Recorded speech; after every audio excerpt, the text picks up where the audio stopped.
Info for patient. अस्सलाम वालेकुम, मेरा नाम डॉक्टर महबूब आलम चिश्ती है। मैं जनरल एंड लेप्रोस्कोपिक सर्जन हूँ और एसोसिएट प्रोफेसर हूँ। क्वींस मेडिकल कॉलेज कसूर में मेरी अपॉइंटमेंट है और शाम की जो प्रैक्टिस है वो उमर हॉस्पिटल जोहू टाउन लाहौर में है और मॉर्निंग में मैं एहसान मुमताज़ हॉस्पिटल जोहू टाउन में 9 बजे से लेके 1 बजे तक वहाँ पे। आज हम जिस टॉपिक पे बात करेंगे वो है प्लूराइटिस एनआई। अगर हम इसका उर्दू में तर्जुमा करें तो उसका मतलब है पखाने की जगह के इर्द गिर्द खारिश।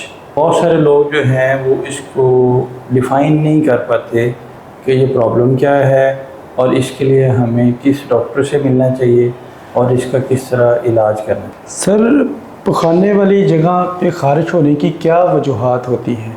इसमें एक जो जनरल बीमारी है वो ये है कि पूरे जिस्म पे अगर ख़ारिश हो, जिसको हम स्केबीज़ कहते हैं, तो स्केबीज़ का एक हिस्सा जो है वो पखाने की जगह को भी इन्वॉल्व कर सकता है और इसी तरह जो यूरिन वाली जगह है वहाँ भी इन्वॉल्व कर सकता है। इसके अलावा पूरा जिस्म भी इन्वॉल्व होता है। तो ये इसको हम दो में डिवाइड कर सकते हैं। एक ऐसी बीमारी जो पूरे जिस्म को इन्वॉल्व कर रही है और उसकी वजह से वो जगह इन्वॉल्व हो रही है जो पखाने वाली है, तो इसको स्केबीज़ कहेंगे। प्लूराइटिस एनआई का एक पहलू है वो। दूसरी बात यह है कि कुछ ऐसी बीमारियाँ हैं जो पखाने के रास्ते के इर्द गिर्द जो उसके अंदर होती हैं, उसमें हेमराइड जो है, बवासीर जो है, जो इब्तदाई स्टेज पे होते हैं, ग्रेड 1 और 2 जो है, जो पखाने नाली के अंदर ही रहते हैं, वो भी खारिश कर सकते हैं। एक टर्मिनोलॉजी फिशर होती है जो पखाने के रास्ते पे कट आ जाता है पखाना सख्त होने की वजह से, तो वो फिशर भी खारिज कर सकता है और उसके साथ इन दोनों के साथ थोड़ी थोड़ी ब्लीडिंग भी हो सकती है। हेमराइड में ब्लीडिंग ज़्यादा होती है और फिशर में कम होती है। जो फिशुला की हम बात करते हैं, जो पखाने के रास्ते के साइड पे एक छोटा सा सुराख होता है, बाज़ का एक होता है, बाज़ का ज़्यादा होते हैं, तो फिशुला भी ये काज कर सकता है जिसको हम प्लूराइटिस एनआई कहते हैं। इसके अलावा कुछ इन्फेक्शंस हैं जो उस जगह की सफाई मुनासिब ना होने की वजह से वहाँ पे इन्फेक्शन हो, तो इन्फेक्शन की वजह से भी खारिज होती है, जिसको हम प्रोक्टाइटिस कहते हैं। यानी पखाने की नाली के अंदर अगर ज़ख़म हो, जिन पखाने की नाली की इन्फेक्शन हो, तो वो खारिज की शक्ल इख्तियार कर सकती है। इसके अलावा बाहर जो बालों का आना, उस जगह पे उसकी सफाई ना होना, वो बज़ाते ख़ुद जो है वो खारिश का बायस बन सकती है। कुछ इन्फेक्शन ऐसी हैं जो बच्चों में ज़्यादा कॉमन है, लेकिन बच्चों के अलावा बड़े भी उससे मुस्तस्ना नहीं हैं। वो है वर्म इन्फेस्टेशन। यानी कुछ कीड़े ऐसे हैं जो उस जगह पे जो वाइट वर्म्स होते हैं, ठीक है, उस जगह पे हों तो वो खारिश की बायस बनते हैं। कुछ बीमारियां ऐसी हैं थोड़ी सी जो डेंजरस, वो खारिश के साथ तो नहीं प्रेजेंट करती, लेकिन आगाज़ में शायद उसमें एक एलिमेंट हो सकता है, वो जो कैंसर टाइप के हैं, मेलिग्नेंसीज हैं, वो भी इन्वॉल्व कर सकती हैं। सर, क्या ये खुद एक बीमारी है या किसी और मर्ज़ की इलामत है? ये बीमारी इट्सेल्फ स्केबीज़ का हिस्सा भी हो सकती है और बाकी जो बीमारियाँ हैं जिसमें हमने अभी बात की है, हेमराइड्स हैं, फिशर है, फिशुला है, या प्रोक्टाइटिस है, या खुदा न खासा अर्ली कैंसर्स हैं, तो उनमें ये और अनहाइजीनिक कंडीशन जो हैं उनमें ये उसका हिस्सा, उस बीमारी की वजह से उसका हिस्सा हो सकता है। क्या ये किसी ख़तरनाक बीमारी जैसे कैंसर या इन्फेक्शन की इलामत हो सकती है? इन्फेक्शन तो कैंसर से कम ख़तरनाक है, लेकिन जैसे मैंने अभी गुजारिश की है कि अगर अब्सेस मान जाए, यानी पेरिनेल अब्सेस है, तो अब्सेस की जो आम वजह है वो बेसिकली इन्फेक्शन है। इन्फेक्शन जो पखाने के रास्ते के अंदर ग्लैंड्स होते हैं, जिनको पेरिनेल ग्लैंड्स कहते हैं, ग्लैंड्स की इन्फेक्शन हो तो वो अब्सेस बनती है और अब्सेस से पेन भी बड़ी स्वेर होती है और उसमें खारिश भी हो सकती है। तो ये इन्फेक्शन हैं जो कैंसर नहीं है, कैंसर से कम खतरनाक। वो उसको आप पास निकाल लें, उसको एंटीबायोटिक दें, उसकी ड्रेसिंग्स करें, वो ठीक हो जाती है। अगर पेशेंट को शुगर है, शुगर कंट्रोल करें, या और इसके अलावा प्रॉब्लम्स हैं तो उनमें सफाई सुथराई है, पानी में बैठना है, उन चीज़ों से वो आप ठीक कर लेते हैं। लेकिन अर्ली कैंसर्स जिसमें खारिश का एलिमेंट बस कम होने के बराबर होता है लेकिन हो सकता है, तो उसको रूल आउट भी करना चाहिए। तो ये एक वजह हो सकती है कि वो चीज़ जिसको आप सिंपल समझ रहे हो वो डिफरेंट चीज़ ना हो। क्या बवासीर की वजह से भी खारिश हो सकती है? जी, बवासीर जो मैंने गुजारिश की है कि ग्रेड 1 और ग्रेड 2 बवासीर के मौके वो होते हैं जो पखाने के रास्ते के अंदर होते हैं, जो बाहर आते हैं और बाहर आके वापस चले जाते हैं वो 2 होते हैं, ग्रेड 2।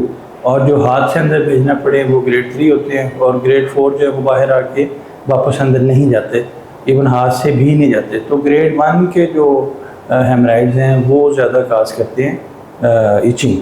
रात के वक्त खारिश क्यों ज़्यादा होती है? जो स्केबीज की बीमारी है ना, जिसको हम और आम में खारिश कहते हैं, अगर वो पूरी बॉडी पे है तो वो जो जरासीम उसका है उसके बारे में ये कहा जाता है कि रात को बॉडी पे ज़्यादा निकलता है। यानी डे में वो शायद अपनी हाइबरनेशन में होता है, ठीक है, और रात को वो स्किन पे ट्रैवल करता है, तो ट्रैवल करने से उसकी इचिंग फील होती है। और उसको मारने के लिए ही फिर वो एंटी स्केबीज जो ऑइंटमेंट्स होती हैं या टैबलेट्स होती हैं वो दी जाती हैं। सर, रेशा या दाना ना हो लेकिन खारिश की फिर भी क्या वजह होती है? रेशा का मतलब इन्फेक्शन है जो हम अभी बात कर रहे थे, और दाने का मतलब है कि या वो फिशर है जो कट आया हुआ है, उसके एक रास्ते पे एक सेंटिनल पाइल होता है जिसको हम हेमराइड तो नहीं कहते, लेकिन वो पाइल जो है वो एक उसकी निशानी होती है कि नीचे फिशर है। तो फिशर की वजह से दाना फील हो सकता है। और अगर दूसरा दाना है जिसको फिशुला कह रहे हैं, तो फिशुला वाला वो दाना है जो बाहर होता है और उसका रास्ता बहाने के रास्ते के अंदर खुला होता है, तो उसको हम फिशुला कहते हैं। तो फिशुला और फिशर अगर ना हो तो फिर भी खारिश हो सकती है। जिस तरह मैंने आपसे गुजारिश की है कि वो स्केबीज के असर भी हो सकती है, वो हेमराइड्स अंदर हैं जो बाहर से नज़र नहीं आ रहे, जिसमें दाना नहीं है, तो उस हेमराइड्स में भी खारिश हो सकती है। और इसके अलावा अगर अंदर इन्फेक्शन है, प्रोक्टाइटिस है जो पखाने के दीवार के अंदर की इन्फेक्शन है, तो उसमें भी खारिश हो सकती है और अर्ली कैंसर पे भी हो सकती है। तो उसके लिए दाना होना ज़रूरी नहीं है। सर, इसकी तशख़ीस के लिए कोई टेस्ट भी होते हैं? पहले तो हिस्ट्री है, हिस्ट्री इंपॉर्टेंट है। जैसे मैंने आपको सारी लिस्ट दी बीमारियों की, उसमें हम पेशेंट से एक एक करके सवाल करते हैं और हमें समझ आती है कि बात किस तरफ जा रही है। और उसके बाद मुआयने में आप उसको देखते हैं कि अगर फर्स्ट करें हेमराइड नज़र आ गया, प्रोक्टोस्कोपी जो कि काला होता है, प्रोक्टोस्कोप बहाने के अंदर डाल के उसको देखते हैं। प्रोक्टोस्कोपी में अगर वो नज़र आ गया तो तशख़ीस तो उस तरफ चली जाएगी। दूसरा ये है कि फिशर नज़र आ गया, फिशुला नज़र आ गया, या कोई ऐसा मैस या गिल्टी नज़र आ गई जो आपको लगता है कि खुदा न खासा ये कोई डेंजरस वाली ना हो, तो वो तशख़ीस तो आपको देखने से हो जाती है। दूसरी बात यह है कि अगर घने बाल हैं और उसके अंदर सफाई का इतना इंतज़ाम नहीं है, तो वो इट्सेल्फ एक वजह होती है प्रोक्टाइटिस हेनाई काज करने की। तो ये देखने से तशख़ीस हो जाती है। ज़्यादा से ज़्यादा जो टेस्ट हम इसके लिए करा सकते हैं वो बेसिकली ब्लड कंप्लीट है, जिसमें अगर TLC या इन्फेक्शन के साथ ज़्यादा हो तो हम कहते हैं कि ये इन्फेक्शन की तरफ बात जा रही है। दूसरा मुआयना जो प्रोक्टोस्कोप के ज़रिए, वो भी एक टेस्ट का हिस्सा है, प्रोक्टोस्कोपी वाला टेस्ट, प्रोक्टोस्कोपी करके भी रूल आउट कर सकते हैं। और अगर खुदा न खासा आपको कैंसर का शक है तो फिर उसमें प्रोक्टोस्कोपी भी हेल्प कर सकती है, बायोप्सी भी हेल्प कर सकती है, उसमें कोलोनोस्कोपी भी हेल्प कर सकती है, CT स्कैन भी हेल्प कर सकते हैं। वो फिर कैंसर की तशख़ीस के लिए जो टेस्ट यूज़ होते हैं उस तरफ बात चली जाती है। कीड़ों की खारिश या जल्द की खारिश में कोई फ़र्क किया जा सकता है? बिल्कुल फ़र्क है। जो बच्चों में कॉमन है, जिसको हम चमूने भी कहते हैं उर्फ़ आम में, और वर्म इन्फेस्टेशन है, वाइट कलर के छोटे छोटे कीड़े होते हैं जो माएँ देख सकती हैं, वो बहाने के रास्ते भी आ सकते हैं, वैसे भी नज़र आ सकते हैं। तो वो एक काज बड़ी कॉमन है प्रोक्टाइटिस हेनाई की, ठीक है। उसमें बच्चों को डीवर्म करें, जो उसकी कीड़ों की दवाई दें, तो उससे वो बेहतर हो जाते हैं। अगर वो नज़र नहीं आते या उसकी हिस्ट्री नहीं है या उस तरह का एलिमेंट नहीं है, तो फिर खारिश जनरलाइज जो अगेन स्पीकिंग जो हम रिपीट कर रहे हैं कि स्केबीज का हिस्सा हो सकता है कि वो खारिश है या हाइजीन की वजह से या कोई इन्फेक्शन की वजह से। तो वो वर्म इन्फेस्टेशन के अलावा जो रीज़न हैं उसमें खारिश का एलिमेंट हो सकता है। गलत तरीके से सफाई करने की वजह से भी हो सकती है? गलत तरीके का मतलब ये है कि आपने अगर सफाई की और इस तरह का कोई एलिमेंट यूज़ किया है जो वहाँ पे जिसने इंजरी की है, यानी बाल साफ़ किए हैं और वहाँ पे ज़ख़म बन गए हैं, ठीक है, या आपने क्रीम ऐसी यूज़ की है हेयर रिमूविंग जो एलर्जिक है, तो उसमें स्केबीज ये इचिंग वाला मामला हो सकता है। स्केबीज तो एक अलग एंटिटी है। तो जो सफाई है वो भी केयरफुली करनी चाहिए। यानी आप वाशरूम गए हैं और उसमें ज़्यादा पानी इंसान यूज़ करता है, तो उसका एक सफिशेंट अमाउंट हो उसको यूज़ करने के लिए, ताकि वो चीज़ें ठीक रहें, साफ़ रहें। और दूसरी बात यह है कि जो टिशू का इस्तेमाल है या इस तरह की चीज़ें हैं, वो बिल्कुल वो हमारा पैटर्न नहीं है, वो वेस्टर्न पैटर्न है, उससे अवॉइड करना चाहिए कि वो उस तरह की सफाई नहीं पॉसिबल हो सकती जिस तरह इस्लाम हमें सिखाता है। क्या ज़्यादा सफाई भी खारिश की वजह बन सकती है? ज़्यादा सफाई में अगर आप इस तरह की कोई एलिमेंट यूज़ कर रहे हैं जिसमें रब हो रहा है, तो रब करने से स्किन जो है ना वो इंजर हो सकती है, यानी वहाँ पे स्क्रैचेस आ सकते हैं, वहाँ पे ब्लीडिंग हो सकती है, वहाँ इन्फेक्शन ऐड हो सकती है। अब शुगर वाला पेशेंट है और वो एक ज़बरदस्त तरीके से या सख्त तरीके से हाथ लगा रहा है और उसको रगड़ है, तो वो एक काज हो सकती है खारिश की। जो टॉवल यूज़ कर रहे हैं, जो कपड़ा यूज़ कर रहे हैं, उसके जो बारीक ज़रात हैं वो भी अनटेंगल हो सकते हैं बालों में, स्किन में, और इन्फेक्शन का काज कर सकते हैं। तो एक आम जो नॉर्मल मोतदल तरीका है इजी तरीके से, उस तरीके से अगर आप सफाई करें तो कोई प्रॉब्लम होता नहीं। ये कौन सा साबुन इस्तेमाल करना चाहिए? लेकिन यह है कि उसके अलावा कोई भी मेडिकेटेड सोप आप यूज़ कर सकते हैं। खारिश कम करने के लिए किस किस्म का अंडरवेयर बेहतर है? कॉटन ज़्यादा बेहतर है। क्या कुछ ख़ास खाने खारिश को बढ़ा सकते हैं? बिल्कुल बढ़ा सकते हैं। मतलब इस तरह की चीज़ें हैं जो स्पाइसी ज़्यादा हैं, जिसमें मिर्च मसाले हैं, जो ऑयली हैं, ठीक है, और उसमें वो चीज़ डेफिनेटली उस एरिए को, अगर प्रोक्टाइटिस है, इन्फेक्शन है, तो उसको वो प्रेसिपिटेट करेगी। अगर स्टूल बाहर लगता है पखाने वाली जगह के बाहर स्किन पे, तो वो उसको इरिटेट कर सकता है। और दूसरी चीज़ ये है कि ऐसी चीज़ें जो कब्ज़ करती हैं, यानी कब्ज़ का एक एलिमेंट भी इसमें है, जो हम बातें सारी कर रहे हैं, जो डिजीज़, उसमें अगर कब्ज़ वाला एलिमेंट है तो वो भी एक रीज़न हो सकती है इचिंग की। अब कब्ज़ के लिए बेसिकली ऐसी डाइट जो लो फाइबर डाइट है, जैसे पराठा हो गया, नान हो गया, सैंडविच हो गया, शवारमा, ये वेस्टर्न डाइट, जंक फूड जितनी भी है, वो सारी कॉन्स्टिपेशन काज करती है। कॉन्स्टिपेशन होगी तो आप इचिंग की तरफ जा सकते हैं। तो ये दो एलिमेंट ज़्यादा है। इचिंग वाले पेशेंट को ये चाहिए कि वो अपनी डाइट जो है ना वो बिल्कुल सिंपल कर दे, ठीक है, जो ब्लेंडेड डाइट है जिसमें इस तरह का एलिमेंट ना हो। काफ़ी खारिश का सबब बन सकती है? कोई ऐसा लिंक नहीं है इसके साथ। कौन सा मरहम या क्रीम इस्तेमाल करनी चाहिए? इचिंग की तो एक पूरी ट्रीटमेंट है। मतलब उसमें यह है कि हम पेशेंट से जब हिस्ट्री लेते हैं तो जो जो पॉइंट्स हमारे सामने पॉजिटिव आ रहे होते हैं उसके मुताबिक फिर उसका ट्रीटमेंट करते हैं। अब अगर हमने बहुत सारे ऐसे मतलब फॉर एग्जांपल एक पेशेंट हेमराइड्स का है, तो उसमें हम फिर हेमराइड्स की ट्रीटमेंट भी देंगे, और इचिंग से रिलेटेड जैसे एंटी हिस्टामिन ड्रग्स हैं, बहुत सारी ड्रग्स आती हैं, सिट्राजिन है, फ्लेक्सोफेनाडिन है, इस तरह एंटी हिस्टामिन ड्रग्स दे सकते हैं।